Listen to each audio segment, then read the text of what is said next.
Y hoy estamos con la profesora e historiadora uruguaya Mónica Nicolielo. He pronunciado bien tu apellido, ¿verdad, Mónica? Sí, uno de los pocos que lo pronuncia bien porque todo el mundo se complica. Mónica Nicolielo Ribeiro. Y vamos a hablar de la idea de indohispanidad, de los cursos que está impartiendo esta gran profesora e historiadora y de todos sus derivados. Bienvenida a este canal, Mónica. Encantado de que estés aquí. Bueno, muchas gracias, Antonio. Un placer. ¿Cómo surge, Mónica, esa idea de indohispanidad? Porque además también va relacionada, yo creo, con otra idea que acabas de publicar en tu libro, como son los nuestraamericanos, ¿no? La idea de indohispanidad y la idea de nuestra América.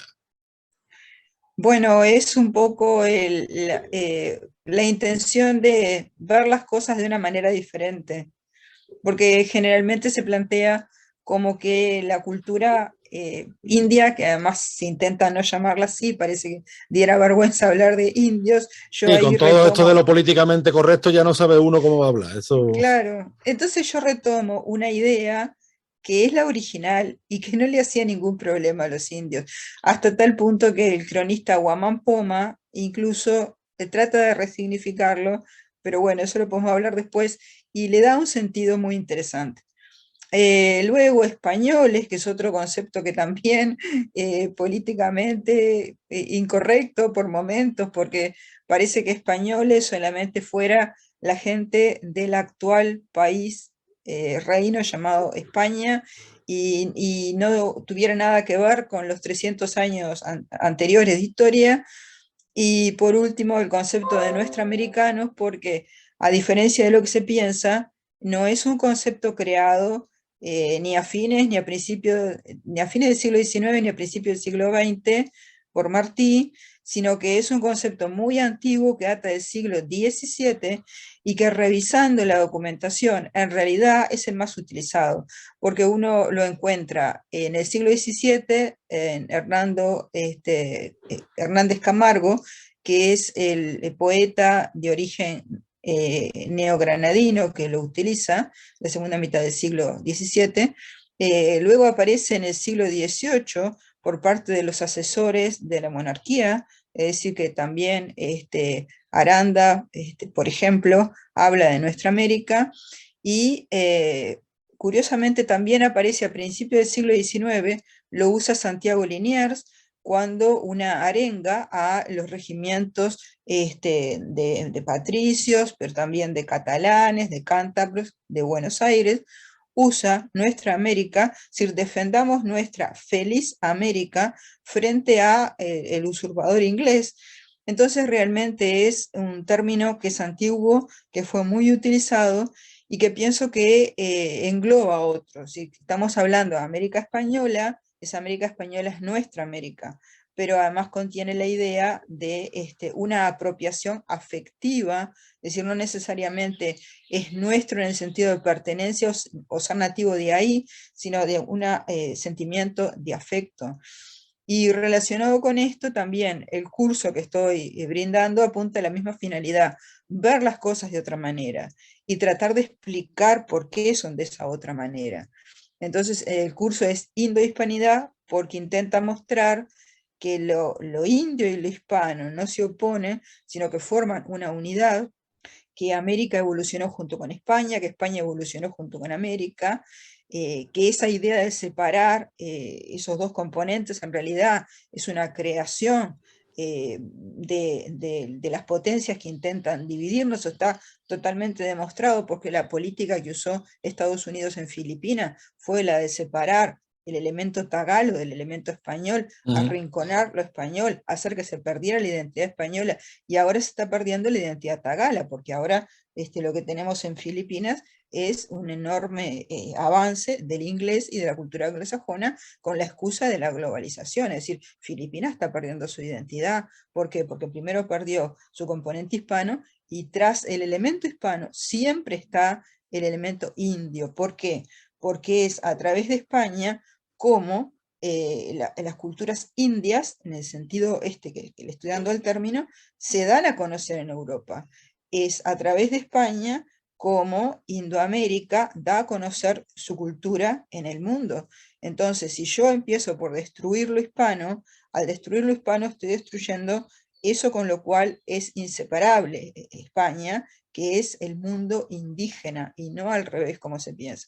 Entonces, tanto mi curso como mi libro intentan mostrar las cosas de un enfoque diferente y que pienso que va a servir para salvaguardar nuestra identidad por un lado y por otro lado nuestro sentido de pertenencia, porque nosotros no podemos aparecer en el mundo sin ninguna voz, no podemos aparecer en el mundo dispersos, y eso implica ser capaces de presentarnos con una unidad de lo que hoy se llamaría bloques. La palabra bloque suena un poco a enfrentamiento, pero bloques en realidad es conjunto de países que se unen, y para hacer un bloque uno tiene que tener sentido de pertenencia, porque si no da lo mismo formar parte de un bloque que del otro, y no es lo mismo la hispanidad o la indohispanidad que otras regiones del mundo, que son otras civilizaciones que tienen otros sentidos de pertenencia, y que nosotros no podemos esperarlos cruzados de brazos a que vengan a ofrecernos nada, una salvación y ninguna alianza,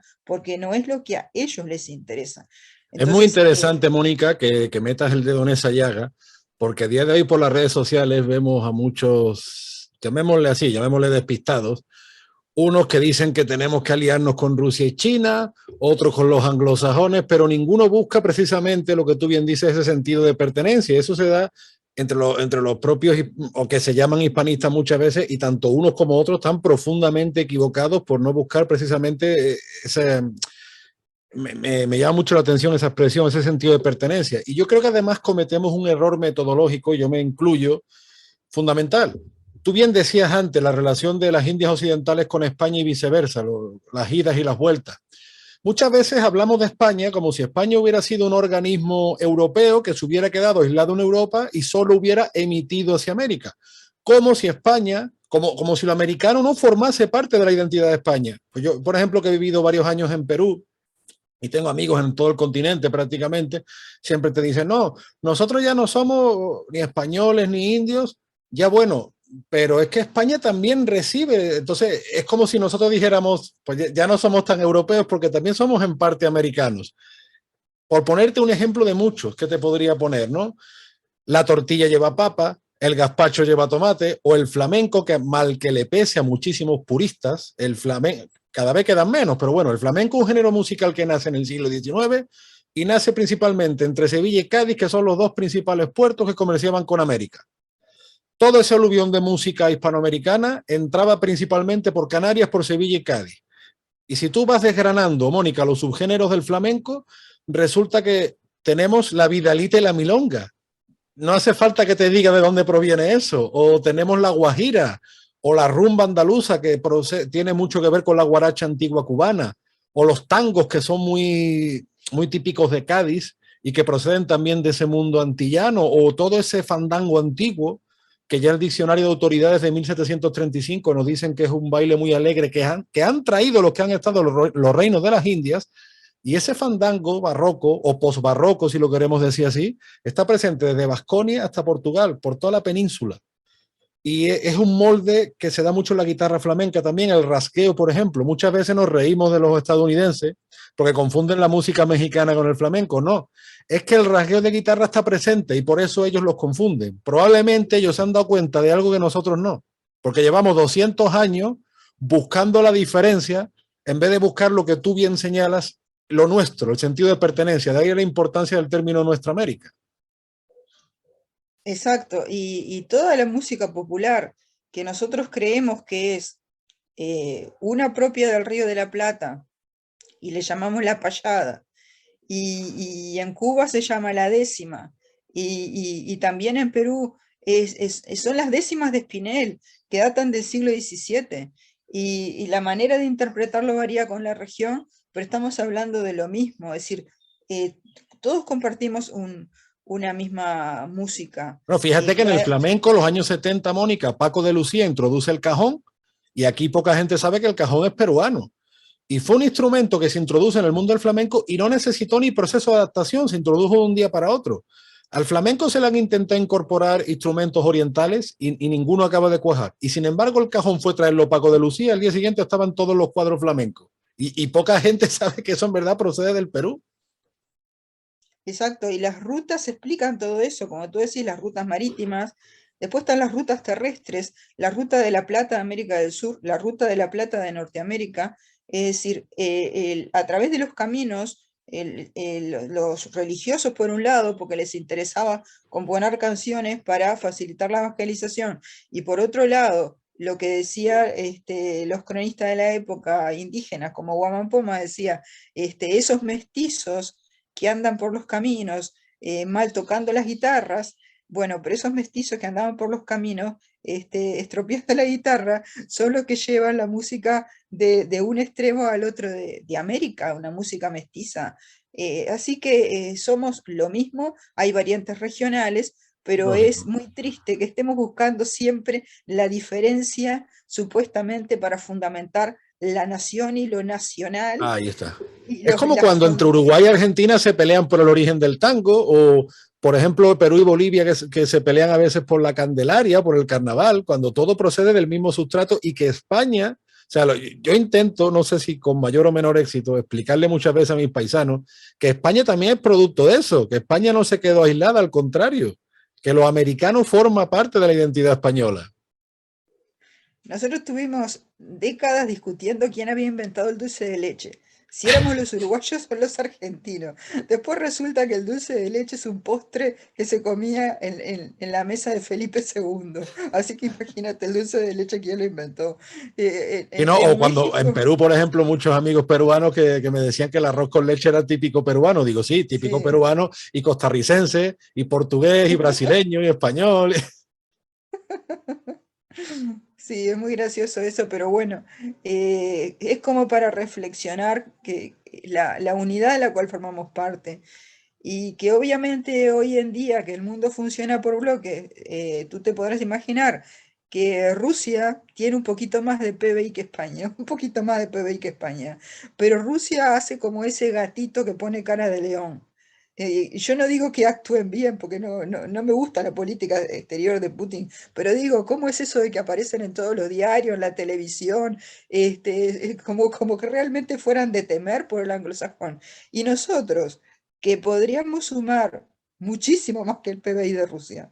Lo que no tenemos es presencia a nivel internacional. ¿Por qué? Porque no nos sentimos una unidad y sentimos que nuestra cultura es una especie de cosa que nos avergonzara y lo relacionamos con, bueno, eso que se llama leyenda negra. Yo no quiero usar el término por millonésima vez, pero realmente tenemos muy poco sentido de la autoestima, de la Mm. dignidad, de decir, a ver, somos una civilización central. No somos la periferia de nadie. ¿Por qué siempre estamos diciendo que somos subdesarrollados y periferia?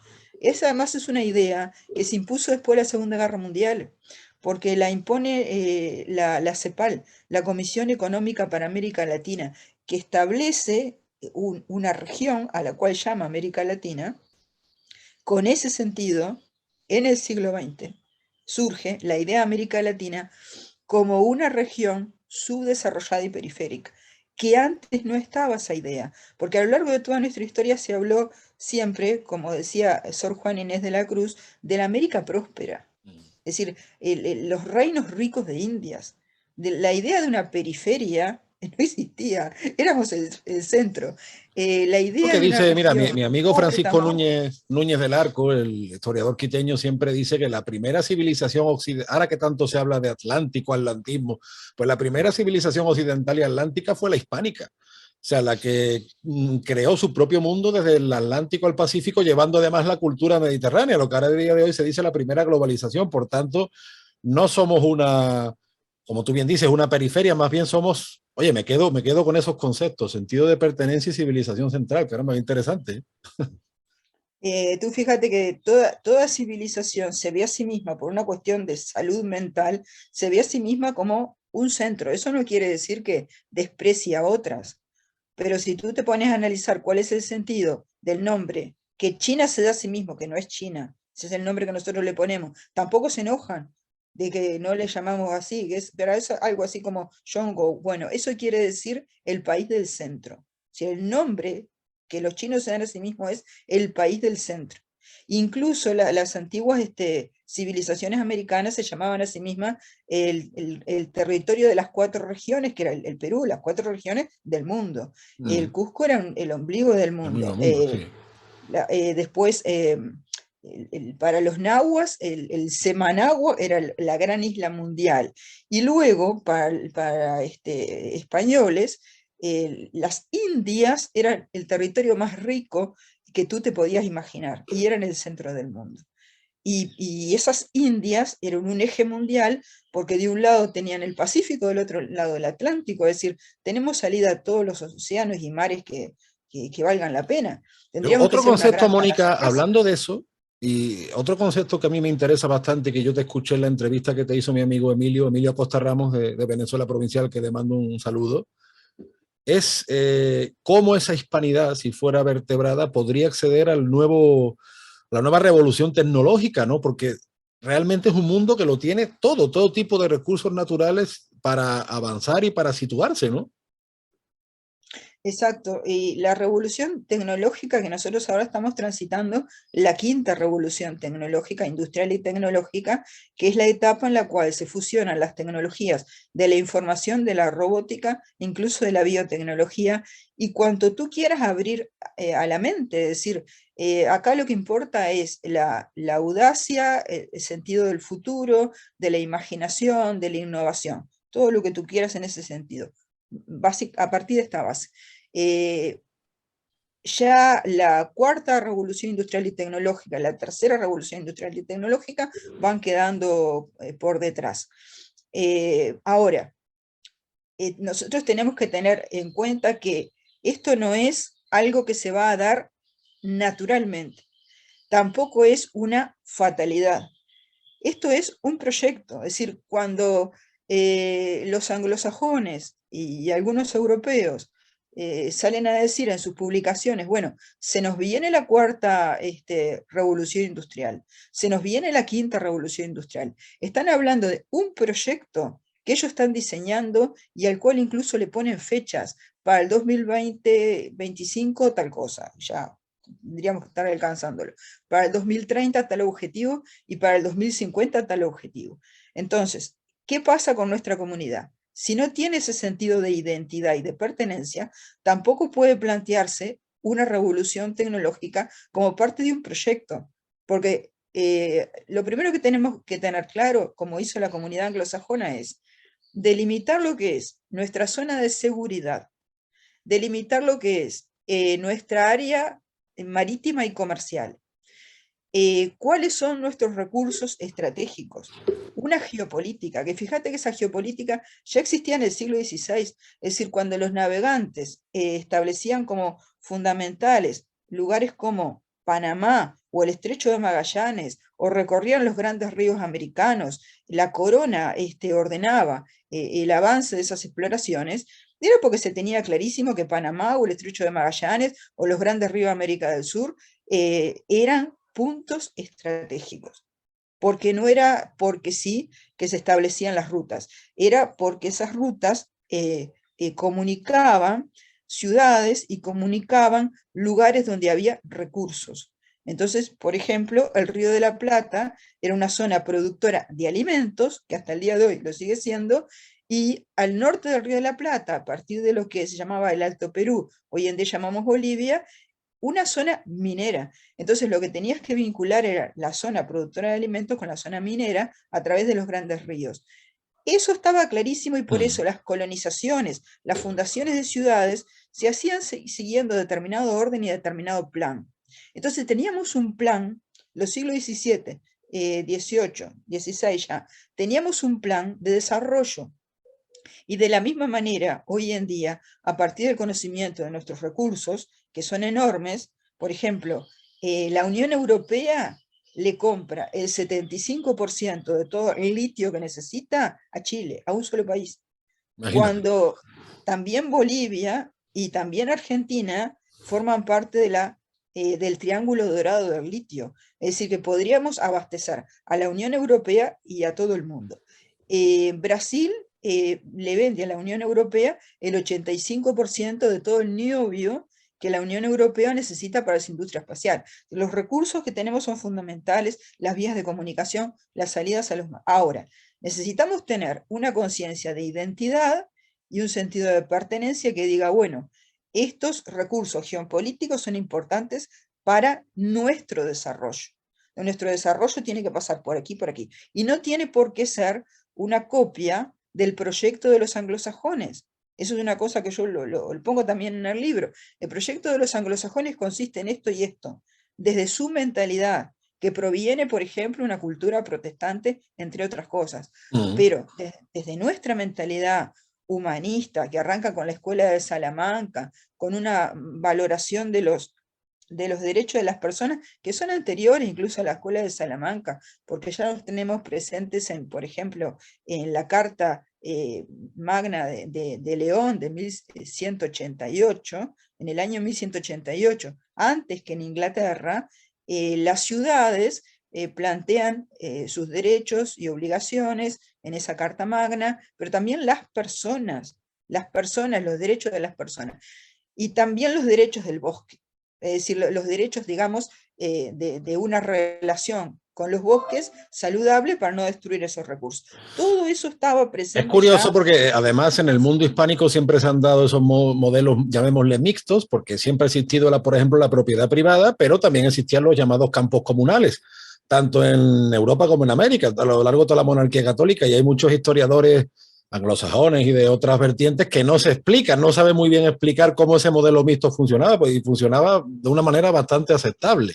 Entonces, lo que tú dices, si nos intentamos regir por otros patrones, necesariamente lo que estamos haciendo es disfrazarnos.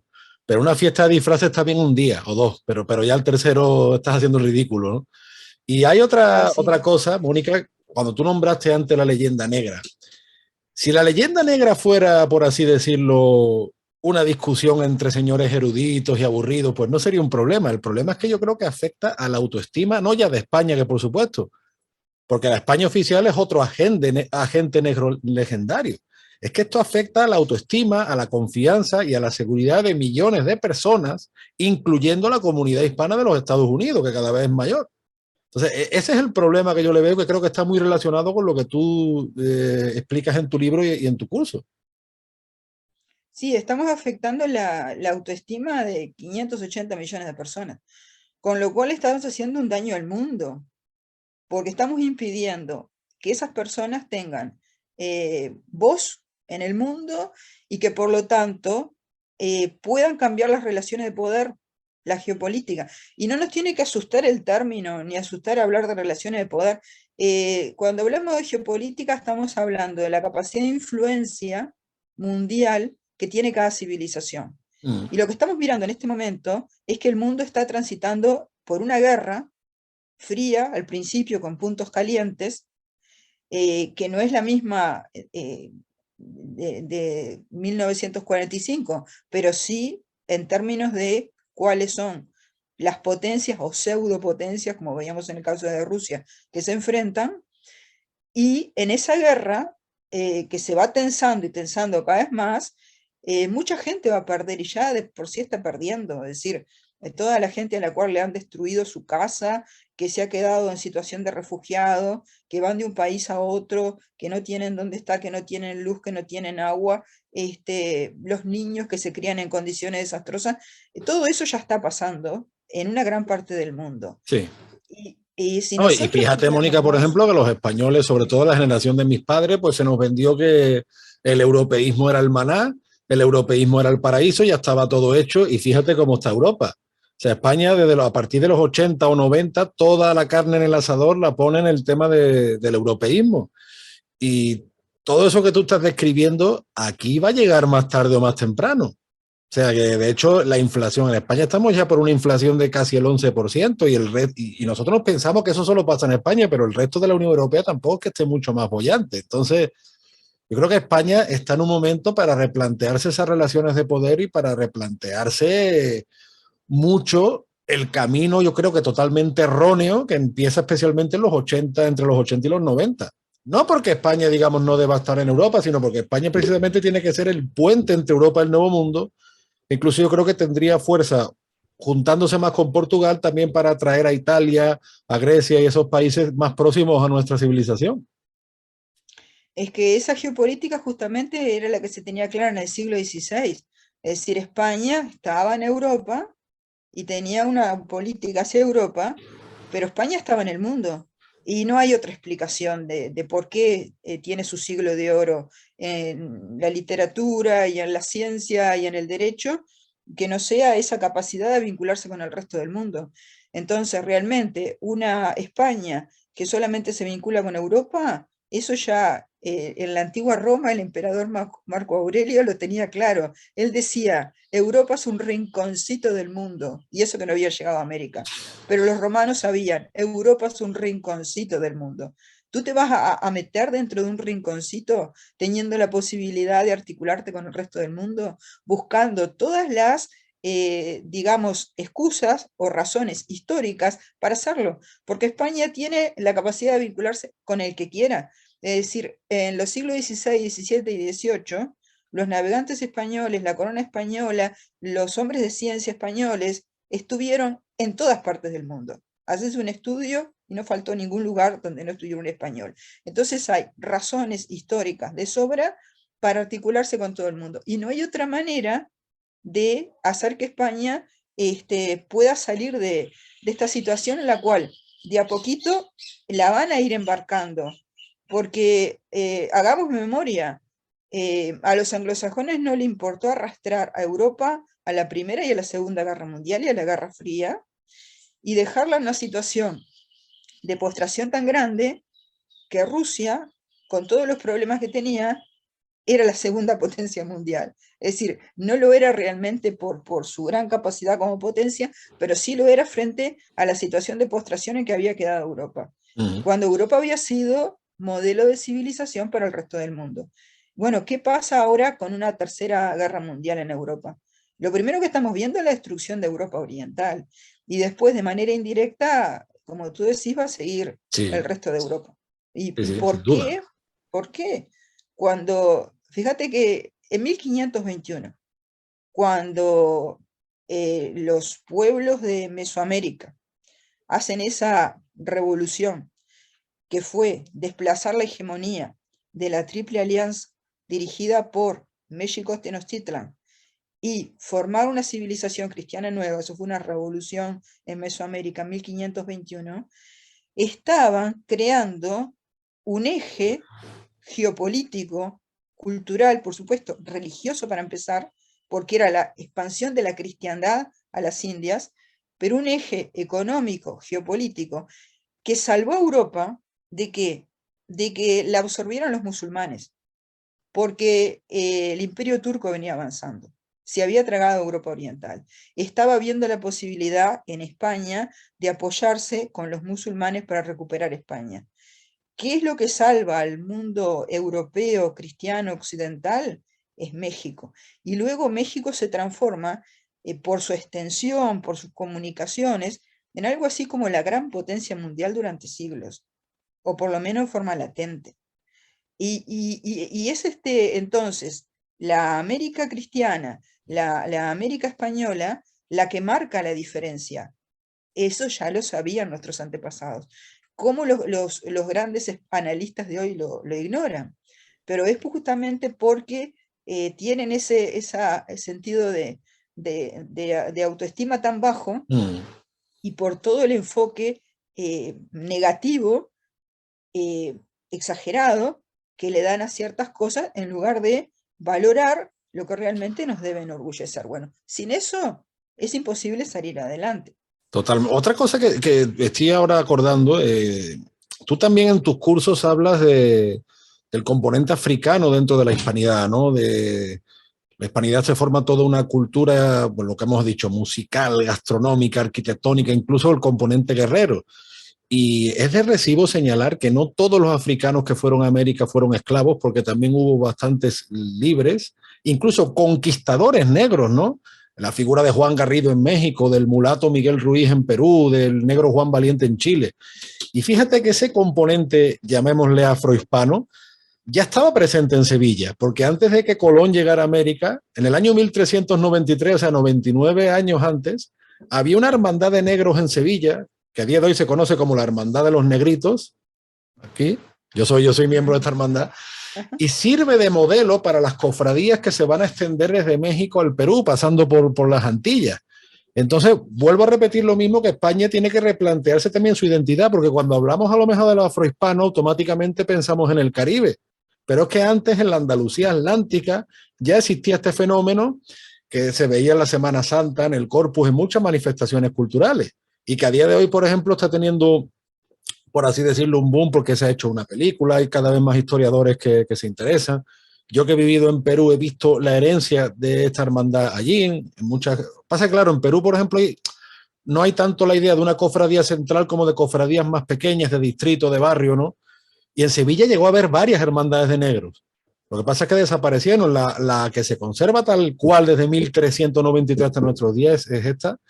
Y bueno, ese componente, como te digo, no es un exotismo caribeño, sino que está también dentro de nuestro mundo, en general.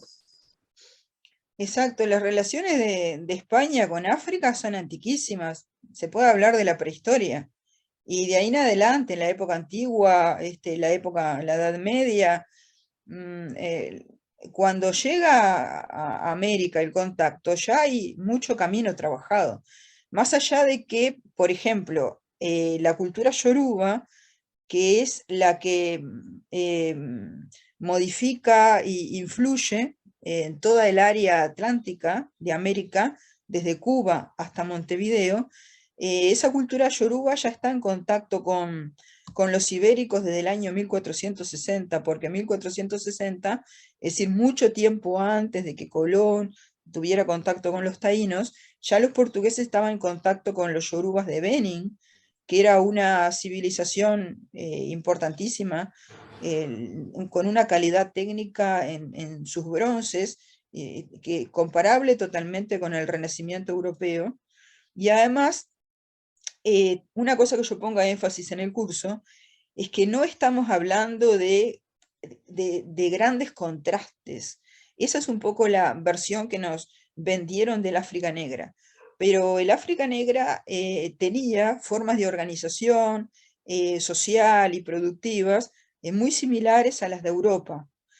Por un lado, Etiopía era un reino muy poderoso y prestigioso y cristiano Uh -huh. en la Edad Media y en la época antigua, con una organización de tipo que podemos llamar, entre comillas, para simplificar, para que quede claro, feudal o señorial, y luego el norte de África también, pero lo más curioso e interesante de todo es la zona de Guinea Ecuatorial.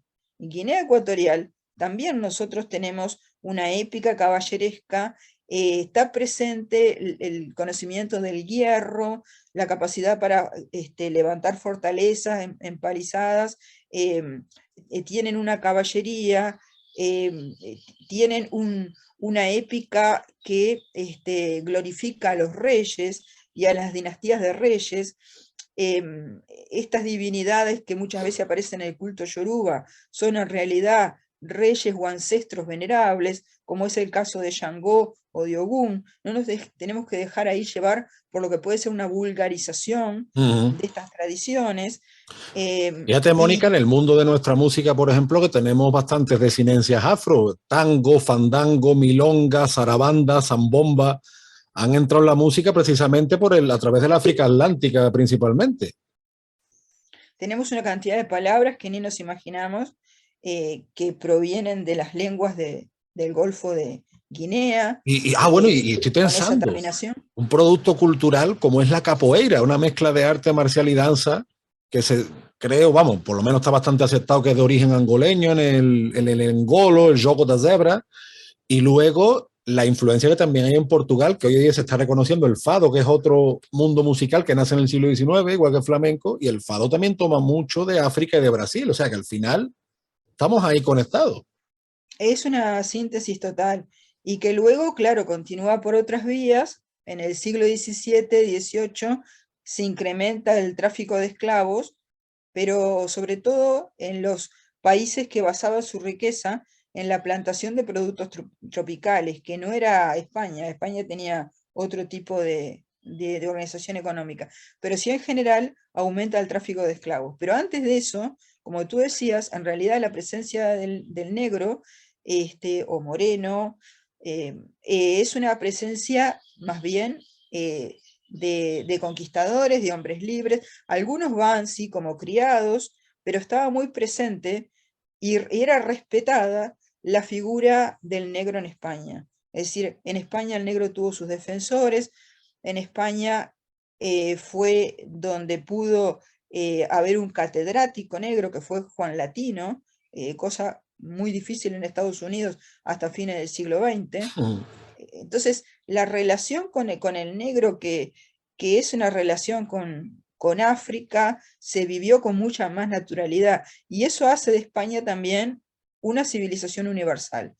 Cuando esa mezcla se produce en América, el resultado es como se decía en el siglo, como se decía en el siglo XX, una democracia racial. Una democracia racial en el sentido de que la raza no era un obstáculo para la participación política. Tú fíjate que acá en Uruguay las mujeres votaron por primera vez en el año 1928. Y se podría decir, bueno, pero las mujeres votaron mucho antes en Estados Unidos. Sí, pero en Estados Unidos votaron las mujeres blancas. Y en Uruguay estaban votando en 1928 las mujeres negras. Entonces, esa Claro. familiaridad, ese vernos como iguales, es muy diferente cuando en Estados Unidos la democracia era una democracia entre blancos.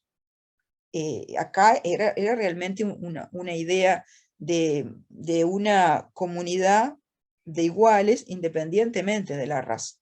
Vamos a hacer una pequeña pausa. Mónica, un momentito.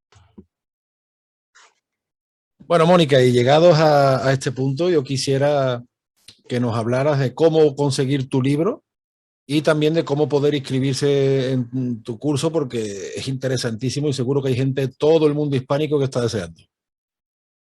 Bueno, acá está la tapa del libro, Indios, ¿verdad? Se llama españoles y nuestroamericanos. Americanos, Indios, Españoles y Nuestroamericanos. Se puede conseguir a través de la editorial. Si ustedes están en un país que no sea Uruguay, lo pueden conseguir a través de Amazon, a través de la editorial. La editorial es Igneo, a ver si se ve ahí. Se ve un poquito al revés, ¿no? Bueno, Sí. la editorial es Igneo. De todas maneras, Mónica, tú ahora pásame los enlaces y yo lo pongo en los comentarios de YouTube para que la gente tenga acceso. Perfecto. Lo buscan por nombre y apellido, Indios, Españoles y Nuestroamericanos, Tres Identidades, una historia común y la Quinta Revolución Industrial. Mi nombre es Mónica Nicolielo. Y bueno, se vende de dos maneras. Una, ustedes pueden pedirlo en papel, o sea, la edición en papel, a demanda siempre. Y la otra es que pueden descargarlo de internet. Y bueno, después en comentarios ustedes ponen el enlace, pero se busca en internet. En cada país esta editorial, que es peruana, tiene imprentas, así que ustedes lo piden y se lo mandan a su domicilio. Se puede comprar con tarjeta, de muchas maneras. Y en cuanto al curso, ustedes, lo más práctico es que me escriban un correo, yo les mando una invitación para que ustedes puedan entrar a la plataforma, y después que están en la plataforma, les mando toda la información sobre el curso. El curso tiene, por un lado, la posibilidad de explorar la plataforma, donde tienen videos y tienen fichas y tienen bibliografía, y por otro lado tienen la posibilidad de entrar a través de un enlace a una videoconferencia por Zoom, la cual va quedando grabada, y si ustedes se la perdieron por alguna razón de horario, pueden luego mirar la grabación que está en YouTube, donde también tengo un canal. Bueno, pueden hacer consultas a través de la plataforma, a través de mi correo, y también hay un formulario de inscripciones, pero ya les digo, lo más práctico es que me manden un correo, monicanicolielo@gmail.com. Correcto. ¿Y algún plan para el futuro, Mónica, relacionado con estas temáticas? Y las voy a seguir trabajando de diferente manera, como veníamos haciendo. Por un lado, trabajamos de manera sincrónica las fuentes españolas, indígenas y africanas. Luego entramos ahora en una etapa que es de lectura en profundidad, o sea que generamos un círculo de lecturas y de lectores donde vamos leyendo cada fuente y la vamos comentando. Y luego también vamos a comparar con otra fuente de la misma época, porque cuando estamos hablando de una civilización, estamos hablando de una literatura, pero también estamos hablando de un orden jurídico, de una forma de entender el mundo, y todo eso lo vamos relacionando. Además, vamos relacionando la teología con cosas, elementos que tienen que ver con la antropología, la sociología de una época, pero sobre todo vamos disfrutando lo que puede ser la literatura que nos acerca a una forma de ver el mundo. Sí, la verdad que muchas veces, yo recuerdo en mi época de la universidad, los profesores nos insistían mucho en el contexto, ¿no? A día de hoy está muy de moda el presentismo, o esos aficionados a ser jueces universales, ¿no? Que se dan muchos golpes de pecho, pero qué bueno que tú propongas esa visión histórica de conjunto, porque es lo que al final te ayuda a entender y te ayuda a entenderte a ti mismo y a lo que te rodea, que yo creo que ese es el gran problema, el grandísimo problema de los pueblos hispanos, aparte de la ignorancia muchas veces, es la incomprensión, más todavía que la ignorancia, ¿eh? Porque mucha gente que incluso tiene ciertas nociones históricas, después te das cuenta de que ha entendido muy poco. Claro, nosotros nos problematizamos, por ejemplo, si hay un mestizaje entre las tres grandes culturas raíces, ¿por qué se dio ese mestizaje? Es decir, porque no alcanza con afirmarlo. Y porque además sabemos que hay quienes dicen, bueno, no, eso no es un mestizaje, eso es aculturación, eso es destrucción de culturas. Bueno, vamos al fondo de la cosa. ¿Desde qué mentalidad estaban pensando ellos del mundo? Y ahí es donde nos encontramos con que era muy similar la manera de ver el mundo en las culturas indígenas, en el África Negra y en España. Entonces, ya había elementos comunes desde el principio. Después vamos a cuál es la teología, porque la teología en aquel entonces era aquella manera de ver el mundo de la cual derivaba el sentido de todo lo demás. Bueno, era la teología cristiana de San Justino, que nos plantea que los hombres son creados iguales y que por lo tanto ya tienen desde el origen en su alma las semillas del verbo. Entonces yo no necesito imponer, yo lo que tengo que hacer es que fructifique lo que ya está en el alma del otro. Y esa manera de ver las cosas, que en nuestra época no existe, porque en nuestra época separó lo religioso del resto de la actividad social, si penetramos en esa mentalidad nos damos cuenta que no necesitaban imponer, porque tenían la confianza en el otro de que los buenos valores, lo positivo, iba a fructificar. Y hay intercambio de valores, es decir, los indígenas o los africanos toman de los españoles lo que les sirve desde el punto de vista de sus valores, los españoles toman del otro lo que les sirve desde el punto de vista de sus valores, y hay un modelo social en mente. En el caso de España, por ejemplo, está muy claro en las instrucciones de Felipe II de 1573. Tenemos que organizarnos de la manera más justa posible, porque ¿cómo vamos a convencer al indígena si no es a través de un modelo social ejemplar? No podemos ser motivo de escándalo. Bueno, toda esa forma de ver el mundo, que no pasa solamente por la literatura, sino por la teología, la manera de entender el orden jurídico, eso es lo que nos permite afirmar que hubo un mestizaje, porque sabemos desde qué bases podían acercarse unos a otros. O sea, en este curso hay problematizaciones y comentarios sobre las lecturas que van más allá de la propia lectura o del contexto de lo que puede ser una obra literaria. Claro, la importancia además que se le da a la civilización hispánica al vínculo espiritual y al vínculo sanguíneo. Y te digo esto porque siempre se hace el comentario de que, bueno, la colonización anglosajona llevó familia, mientras que España solo llevó hombres jóvenes, pero hay bastante mito en eso porque precisamente, por ejemplo, en la época de Felipe II se incentiva todo ese poblamiento familiar y por citar un caso, en la zona de Cajamarca, en el Perú, la época de la Unión Ibérica, viajaron bastantes familias de origen español y portugués y sus apellidos están localizados y vamos, que es un tema, además una zona minera, una zona pujante en la época. Entonces también, o por ejemplo, incluso en la época de Carlos III y Bernardo de Galvez, las familias que se llevan de Canarias, de Andalucía, de Menorca o incluso de Cuba que se llevan a la Luisiana, ¿no? sea que, como tú bien dices, muchas veces hay que sacarse esos estereotipos que tanto daño psicológico nos están haciendo y estudiar la riqueza del contexto. Y sin embargo, y eso sin duda, estamos con una riqueza de contexto que además nos da unos ejemplos para organizarnos en el futuro, que yo mi impotencia con la leyenda negra es esa, Mónica, que nos está castrando el futuro precisamente por la incomprensión de nuestro pasado. Claro, tenemos que pensar que entre 1580 y 1640 hay una unión ibérica, entonces es España más Portugal.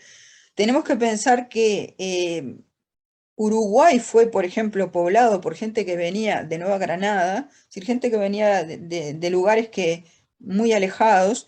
Tenemos que pensar que las colonizaciones se hacían con población negra, caso de muchas ciudades como Los Ángeles, con población negra o con población indígena, es decir, que negros indígenas son colonizadores, fundadores de ciudades españolas. Bueno, todo eso es contexto para entender, bueno, ¿por qué mestizaje? Bueno, pues llegados a este punto, Mónica, no te quito más tiempo. Muchísimas gracias por tus enormes aportes. Invitamos desde este canal a que te sigan. Cualquier cosa, pues ustedes me pueden pedir el contacto, yo se lo paso a Mónica y compren el libro y sigan a Mónica en todas sus redes, que está muy activa y la verdad hace muy buenos y necesarios aportes.